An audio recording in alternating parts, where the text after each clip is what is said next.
My dear friends, and my dear masters, and my dear gods of India and the whole world, let us again look at the vast science of meditation, the great science of meditation. Who were the exponents of the science of meditation in the history of the earth? Lakhs and lakhs of masters. Jesus Christ was a great scientist of meditation. Gautama Buddha, Lord Krishna, Vedavyasa, Mahavira. We know only a few names. Names do not matter. Hundreds and thousands have been scientists of meditation. All spirituality is born out of meditation. All fundamental truths of the creation have been seen, witnessed, experienced in meditation by the yogis, by the yogeshwaras of meditation. Who is a yogi? This word yoga, which is current, has been limited to some body postures. Yoga does not mean anything, does not concern at all with body postures.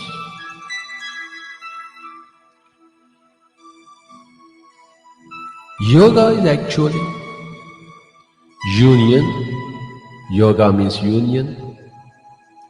Yoga is a Sanskrit word. Yoga is a Sanskrit word. And it means, in Sanskrit, yunjate iti yogaha. It means to unite. Any union between any two things is called as yoga. For example, music is nada yoga. The self unites with the purity of the sound. Nada means purity of sound. When you say karma yoga, it means being one with the action, any action. You are driving this vehicle, all your concentration is on the driving of the vehicle, you are one with the action of driving, that is union there.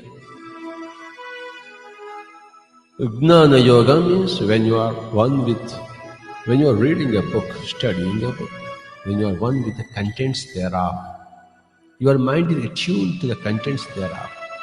Your mind and the contents have become one. That is Jnana Yoga. So,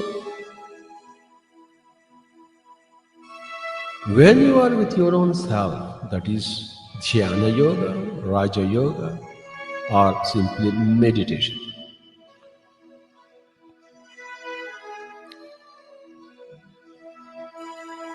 The so-called yoga asanas, body postures, is called as Hatha Yoga.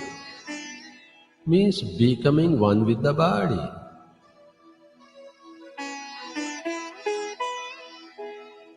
Various body exercises or asanas.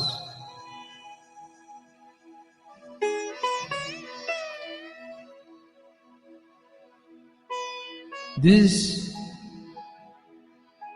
mean a union at a body level, which is not yoga proper.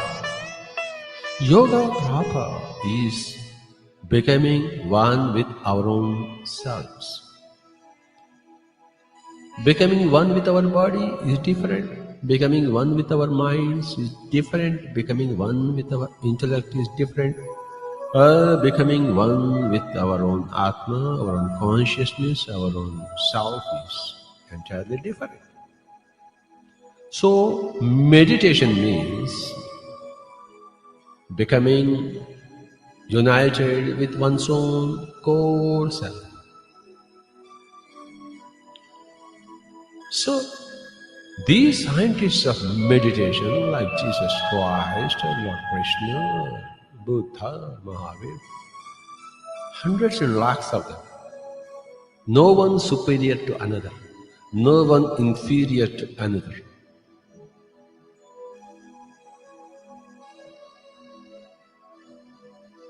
So, the science is the same. It's like driving a vehicle. The science of driving a vehicle is same. You have a clutch, you have gears, you have got brakes, you have got steering system. The science is the same. The drivers are many. Expert drivers are many. The science of meditation is the same. And the science of music is the same.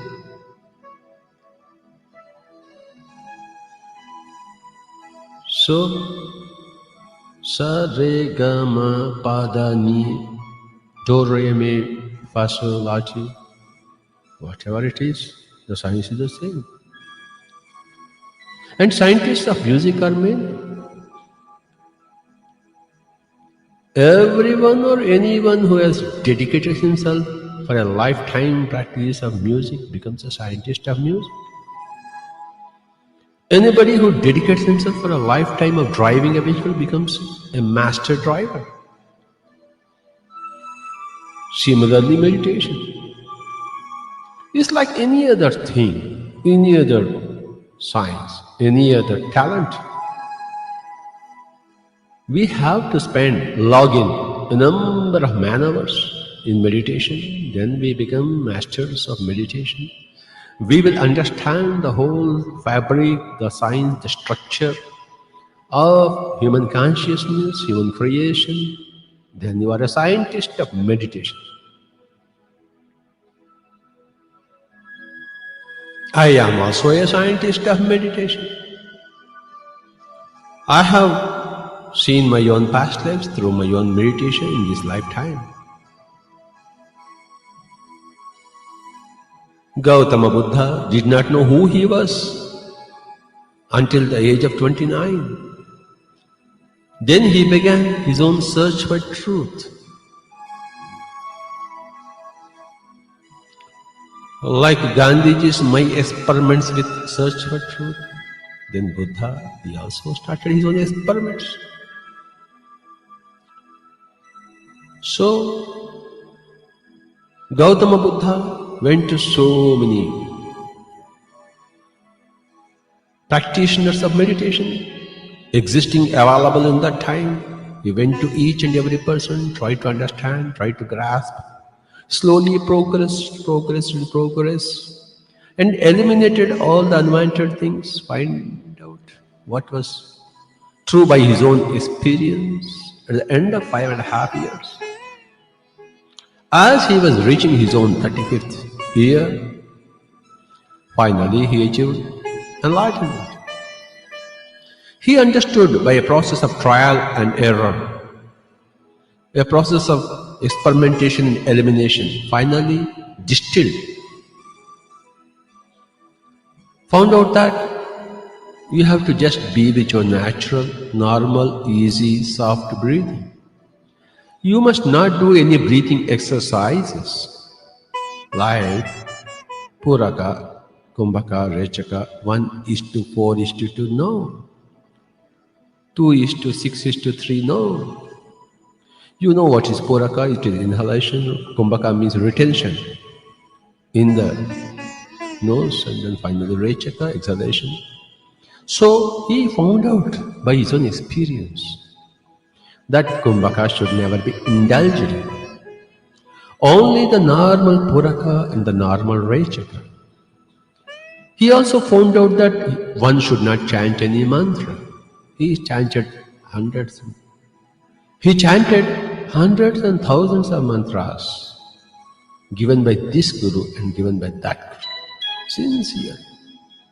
He dedicated his whole life for experimentation. 24 hours experimentation. Finally, he found out that the mouth has to be shut. Gautama Buddha discovered all these things by himself. At the end of that intense meditation, he activated his own third eye. He could see all his past lives, hundreds of past lives. We all know the story of Gautama Buddha. Right from our childhood, we have been seeing his name in our books, textbooks. We have seen him in temples, his idols adorn our homes, but we don't do anything about it in our own lives. That is the pity. So why can't we become Buddhas straight away? What he has eliminated, we should not attempt whatsoever. What he has accepted and expounded, that's what we should accept and practice. Only one thing, that is the breath. And in the breath too, no unnatural, artificial practices. Natural, normal, easy, soft breathing and witnessing the breathing. So, Gautama Buddha, just as Newton discovered the law of gravity, Gautama Buddha discovered Anapanasati. Just as Columbus discovered the land of America, crossing the huge ocean, Atlantic Ocean, Gautama Buddha crossed the huge land of ignorance and reached the land of enlightenment. Discovered the mighty land of enlightenment.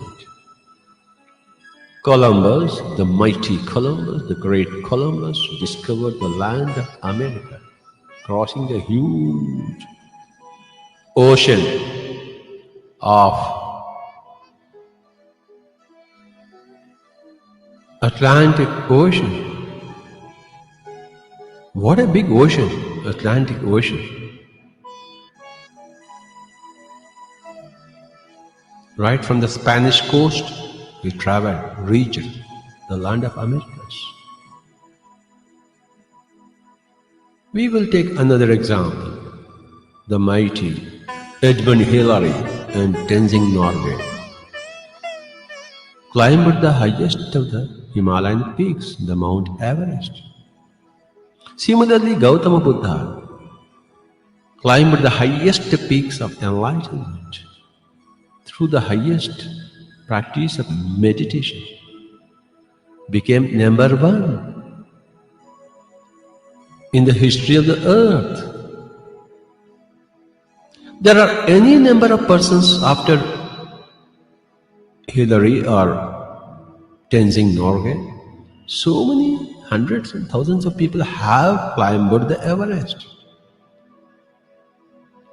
But the difficulties of Edmund Hillary and Tenzing Norgay, because of the development of technology, now it is that much more easier to climb land of Everest. After Gautama Buddha, it has become very, very easy for all of us to sweep all the difficulties in front of us and climb the peaks of meditation and enlightenment. We have his footprints. My dear friends, we have the footprints of Jesus Christ. We have the footprints of Lord Krishna, Veda Vyasa. of Lord Mahavira. So many footprints we have, still we are languishing in our own stupidities, creating our own problems and our own dukkha and our own miseries and our own tragedies. All our miseries, our tragedies, our problems are self-created. Nothing is ever injected from the outside, created from the outside. Every reality is created from inside. All the humanity's problems, every individual's problems, collective problems, national problems, international problems, group problems, family problems, body problems, all are self-created.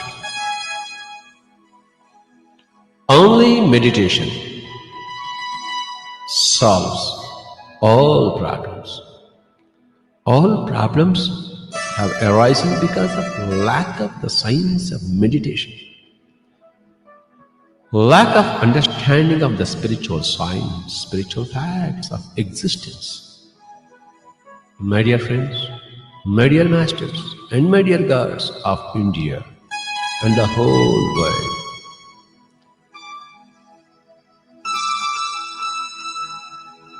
let us again recap the three great laws of the science of meditation. The first great law says, when you are with the breath, the mind becomes empty. Remember, we should never chant any mantra. No sound should issue forth from our mouths. The mouth should be shut. When you are singing some praise of some great God, some great Guru, some great Master of the past, well, that's a different thing. Many times we need to do that. We are emotional. We want to identify with my great Master. That's very nice.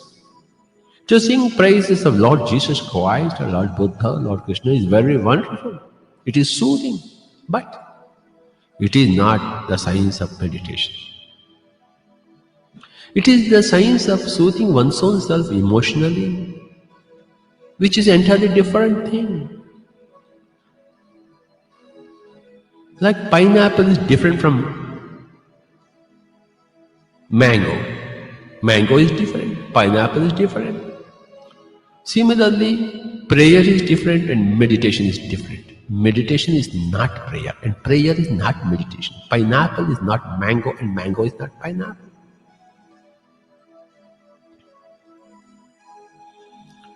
India is not America and America is not India. India is India and America is America. Prayer is prayer and meditation is meditation. Where is India? To go to America, you must leave India. You can't stay in India and go to America. Land your foot on America, it is not possible. You can't stay in America and visit India, not possible. You got to leave the shores of America to be in India. You have to leave the shores of prayer to enter the shores of meditation.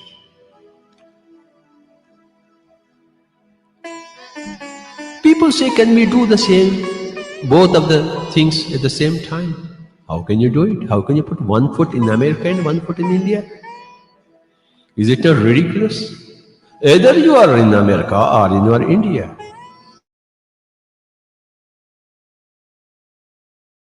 In America, while you are doing prayer, understand that it's only prayer. It's only soothing of the emotional self. Nothing about enlightenment whatsoever.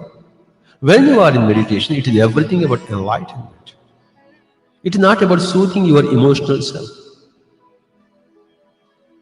Meditation has got nothing to do with the emotions. Sorry, no emotions in meditation. And no enlightenment in prayer. It's like taking a hot water bath, a sauna bath. That is what is prayer. A nice emotional bath.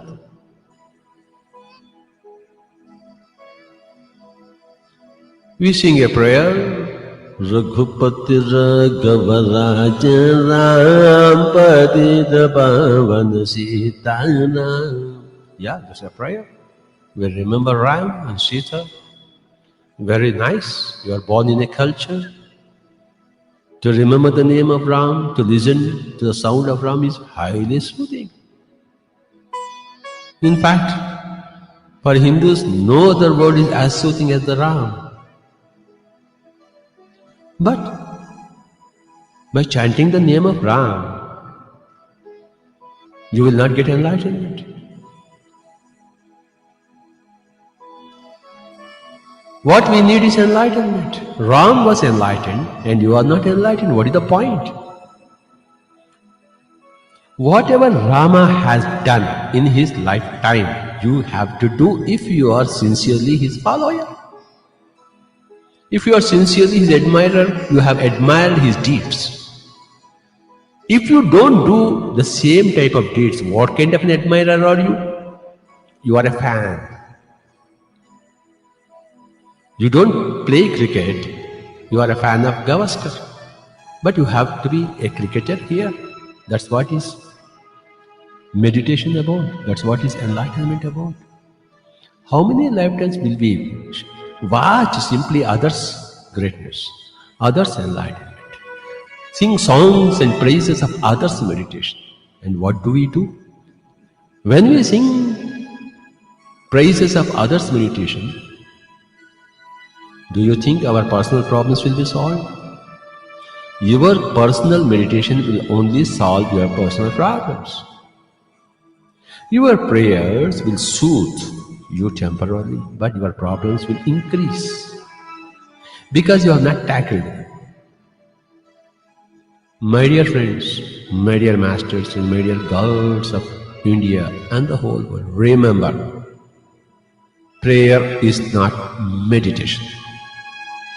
Meditation is not prayer.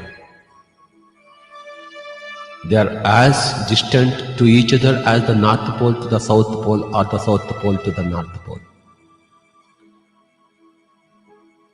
When you are in the North Pole, you are not in the South Pole.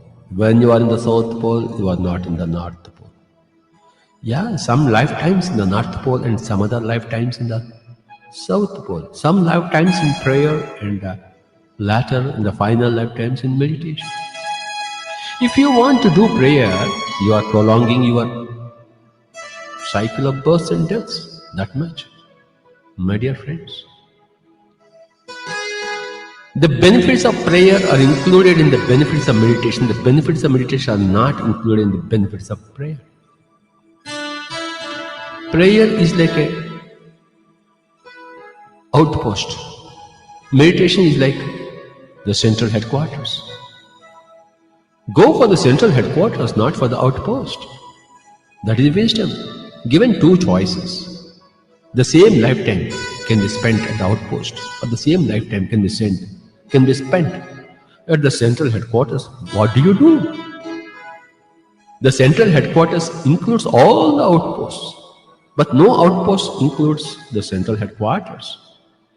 My dear friends, my dear masters, and my dear gods of India and the whole world, remember this.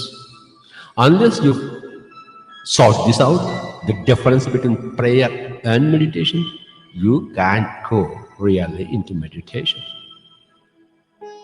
Unless you see the difference of prayer, define it, hold it, and define meditation, see it and hold it in two different hands. See what is prayer and what is meditation. You can't go for meditation. My dear friends, the meaning of the whole thing is meditation is not prayer. Prayer is not meditation. To go into meditation, you have to drop prayer, lock, stock and barrel. To come into India, you have to drop the whole land of America or any other country totally and bring both your feet into India. You can't have 1 foot in Europe or Arab or Africa or Australia and have one other foot in India. So, let us go ahead towards the vastness of the science of meditation. It is not vast, it is very simple. It is very simple, straightforward.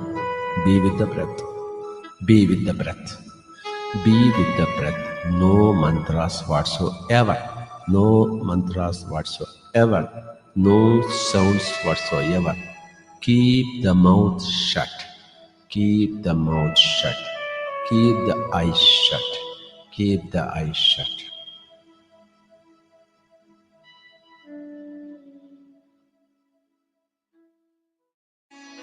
My dear friends, and my dear masters, and my dear gods of India and the whole world,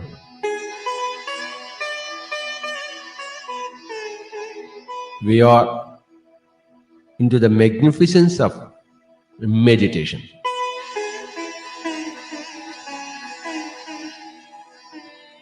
Meditation is a must item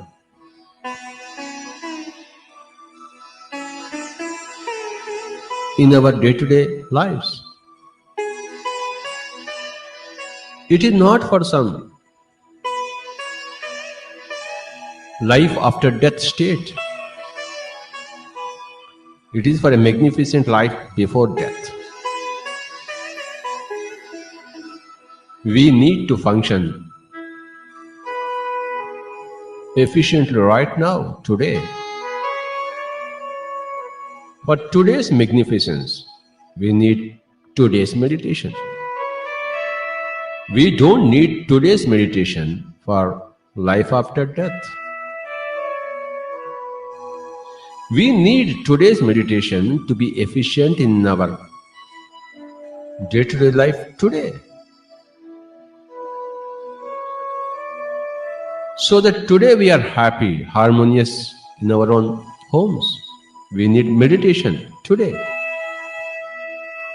To conduct our business properly today, we need meditation today.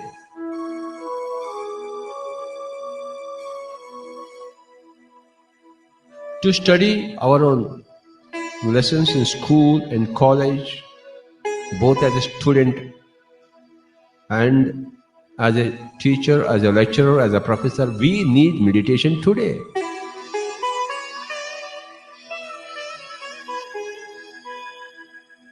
Meditation is today's requirement for today's activities. For tomorrow's activities, we have to do tomorrow again meditation. As we eat today for our own maintenance of the body today, as we sleep today, tonight, so that we are ready tomorrow. Every day we got to eat and every night we got to sleep. It's a must. Without eating food, without taking care of proper sleep, how can you work today? Same thing goes with meditation. Meditation is as important as sleep, my dear friends. Sleep and meditation are rather similar in so many respects. Sleep and meditation both are temporary out-of-body experiences when the soul comes out of the body-mind system.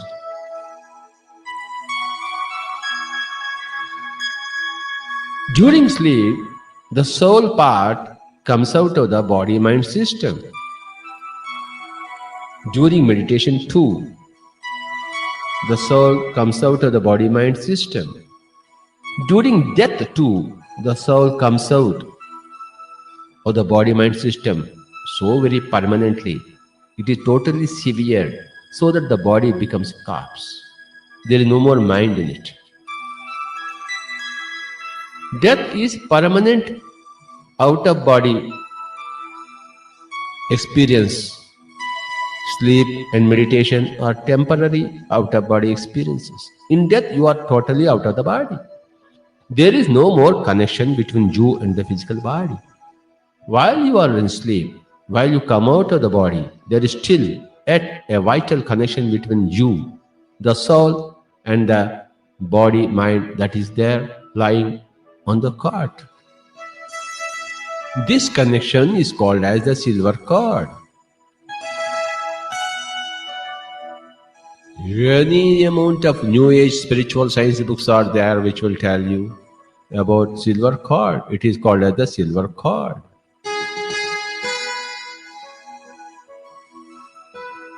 The energy connection between the body mind on one side and the soul on the other side. Both in sleep and in meditation, the soul comes out of the body mind system but yet is connected with a silver cord.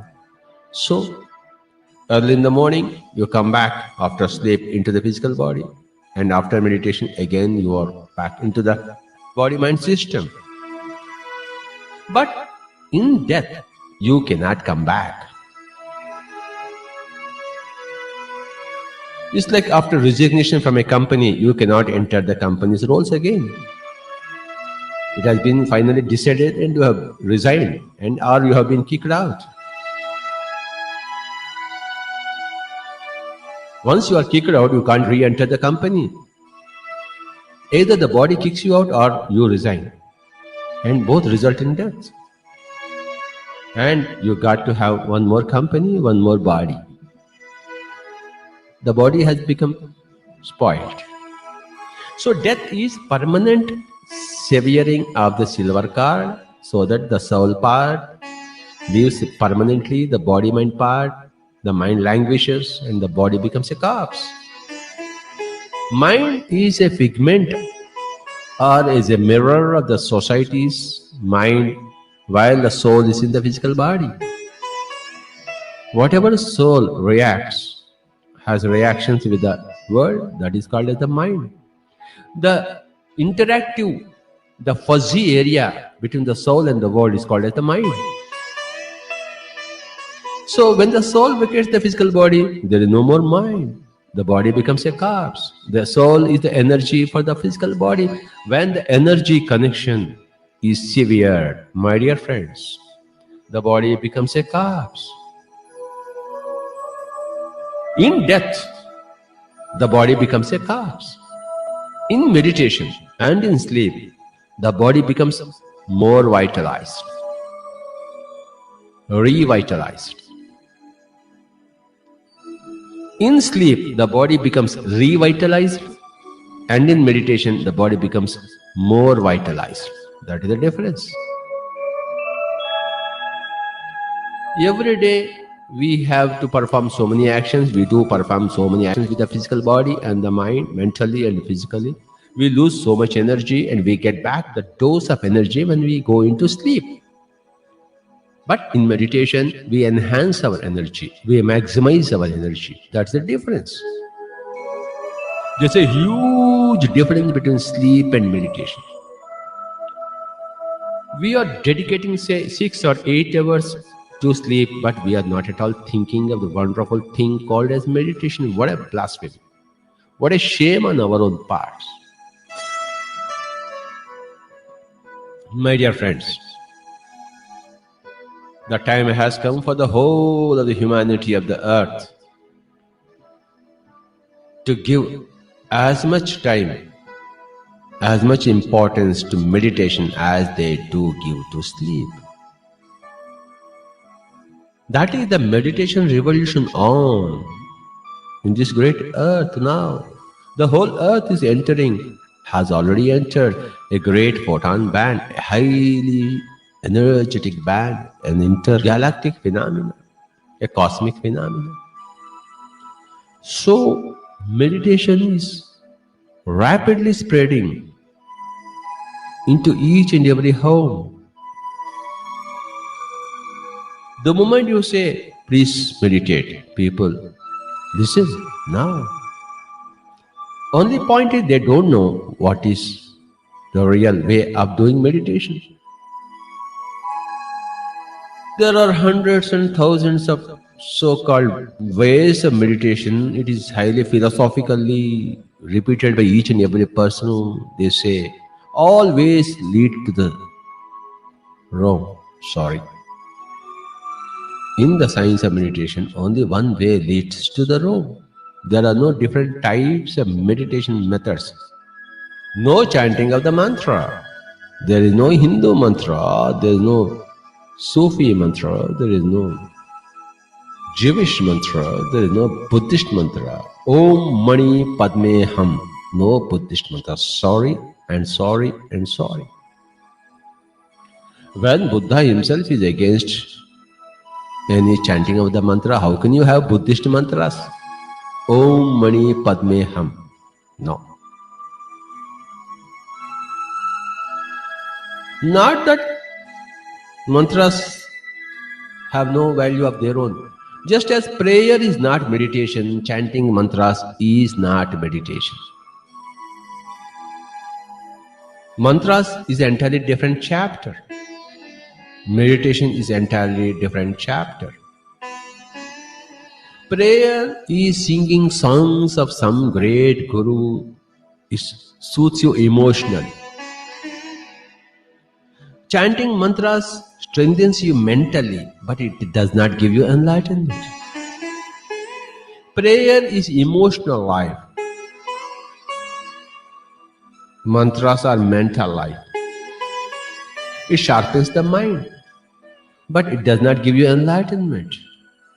That is why, while we have understood that prayer is not meditation and meditation is not prayer, similarly, we have to take another leap forward, quantum leap forward, and say and establish that mantras are not meditation and meditation is not mantras.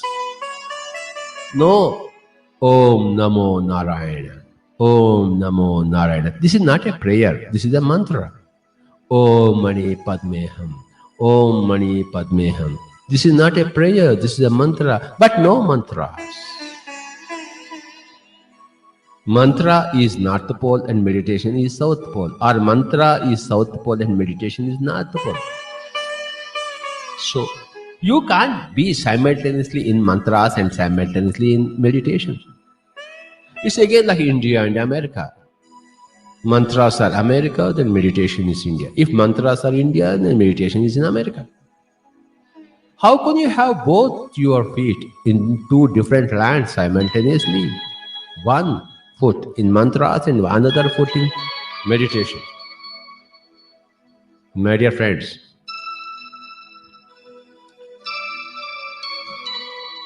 prayer is not meditation.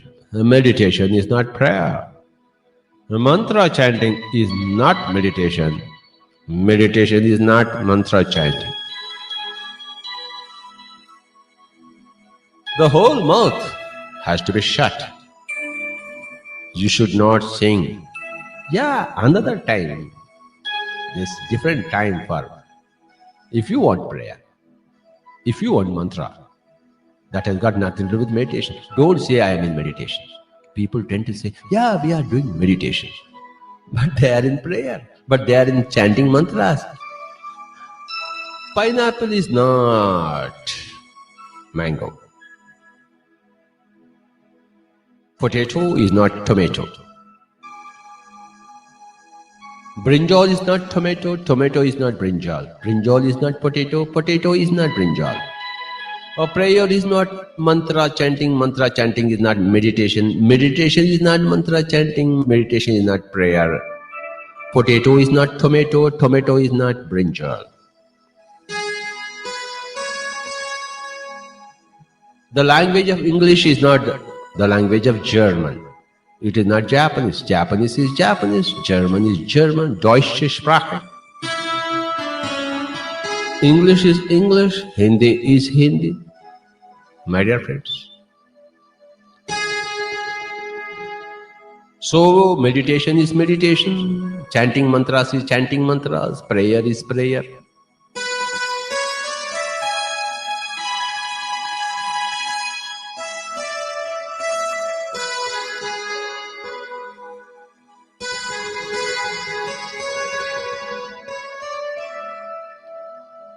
So, all these things are fundamental. Unless your mind is clear as to what meditation is, how can you do meditation or be in meditation? How is it possible? If you don't have the correct address of your cousin in Hyderabad, you will go round and round and round in the huge city of Hyderabad. How can you go to your cousin's house? You must have the right address, the area code, the road code, the house number, and you will reach in no time. Everybody will guide you. Anybody will guide you if you got the right address. If you don't have the right address, nobody can help you. You have to have the right address. So you have to have the right address of meditation or spirituality or enlightenment or the solution to your problems. Otherwise, nobody can suggest any solution to your problems.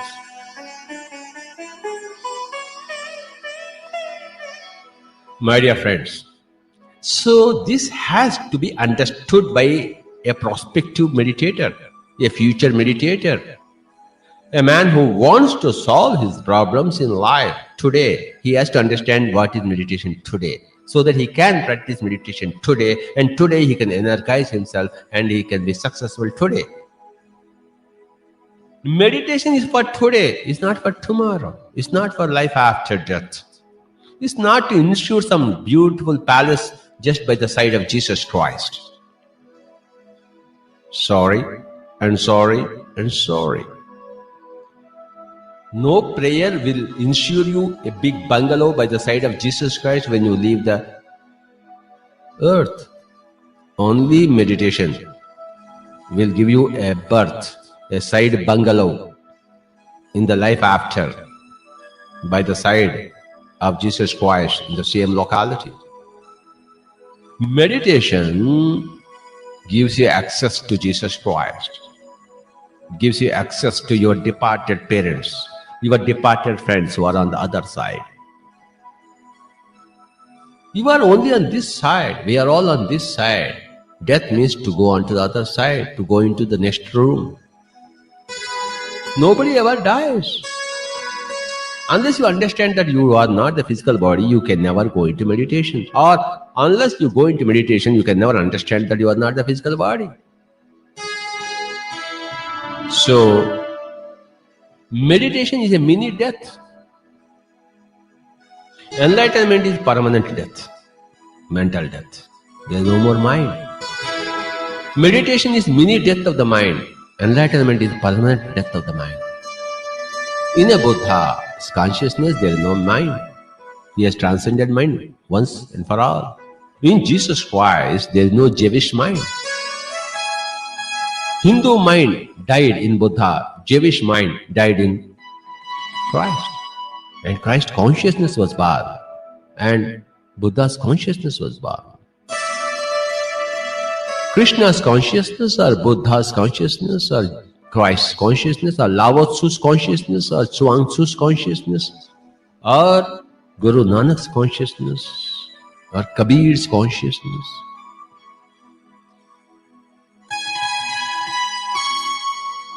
Socrates' consciousness. They are all one and same. No difference whatsoever. My dear friends, there are three great laws of the science of meditation. The first great law of the science of meditation says, when you are with the breath, the mind becomes empty. It doesn't say when you are in prayer, the mind becomes empty, because the mind does not become empty in prayer. It strengthens. More of Jewish prayers, more of Jewish mind is strengthened. More of Hindu prayers, more of Hindu mind is strengthened. Whereas we have to transcend, decimate the Jewish mind or the Hindu mind, society's mind, prayers strengthen them. So, if your purpose is meditation, if your goal is enlightenment, you can dwell much in prayer. Yeah, now and then as a different department for soothing your emotional self, your cultural self, you have to do that. You will do that, no point in not doing it, no problem whatsoever. But if you seek enlightenment, If you want to be like a Buddha, to be like a Jesus Christ, to be like a Guru Nanak, you got to go far away from your prayers. The land of prayers has to be left, lock, stock, and barrel, my dear friends. Similarly, the land of the mantras. The great law of meditation does not say when you chant a mantra, the mind becomes empty. No, no, no, no. The great first law of the science of meditation says, my dear friend, when you are with the breath, the mind becomes empty. There is no Jewish breath, there is no Hindu breath, there is no Buddhist breath, there is no communist breath. Breath is breath. There is no American breath, there is no German breath, there is no Japanese breath. Breath is breath. Breath is a part of the body, but is not a part of the body. So, breath does not age.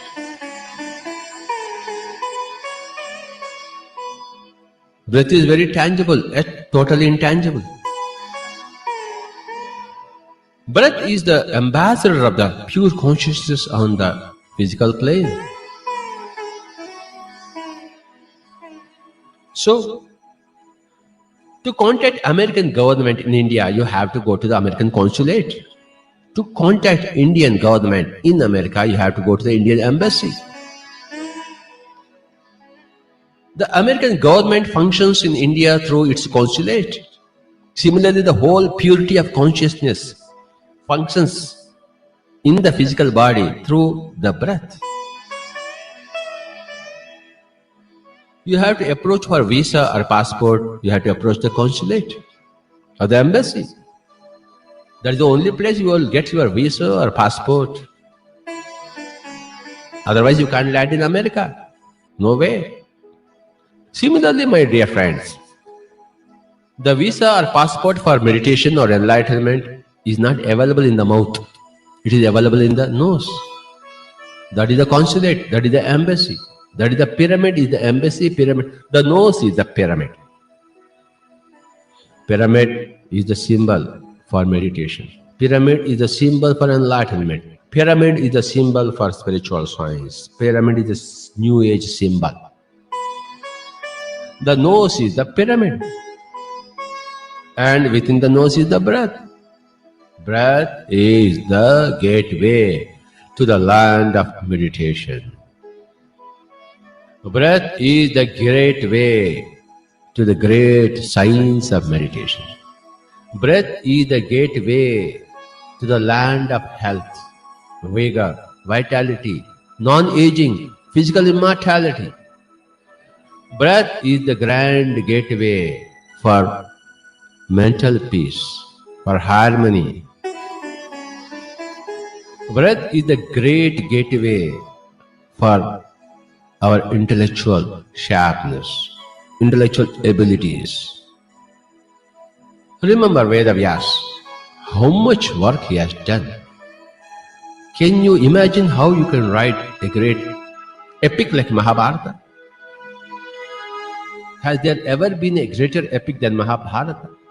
All of it has come out from the great fertile mind of the great incomparable Vedavyasa. And Vedavyasa is the greatest scientist of meditation. Out of his great meditation came the great intellectual capacities which produced, which crystallized as the great Mahabharata, epic of Mahabharata. So, meditation or the breath is the great gateway for the intellectual capacities, for mental harmony, mental peace, for physical health, vigor, non-aging, physical immortality. Breath is the great gateway for the third eye activity, third eye activation. Third eye is synonymous with the soul. My dear friends, my dear masters, my dear gods, every science has got its own terminology, technical terminology. Like the science of music has got so many ragas, so many shrutis, so many layas, so many talas. Every Indian musician understands all these things. The terminology has to be understood. A computer technology has got its own terminology. I don't know the terminology, but I keep hearing it. If you want to be computer scientist, you have to understand all those terminology. So-called the mouse. Mouse is different for ordinary human beings and computer scientists. Similarly, in the science of meditation, you have to understand its own terminology. It's a total lifetime affair.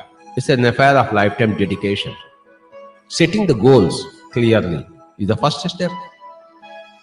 Unless you want to become a musician for life, you cannot dabble in music. You can't have one day's music and be a musician. No way. Every science is a lifetime affair. The science of meditation is a lifetime affair. Welcome to all the students in India and the whole world who want to be scientists in the field of meditation. Welcome to all persons, all students of meditation. Welcome to all students of meditation. Welcome to all students of meditation on behalf of all the scientists, professors of meditation throughout history, throughout the creation. I represent the faculty. Welcome to the students. Welcome to the students. And welcome, grand welcome to the students of the science of meditation.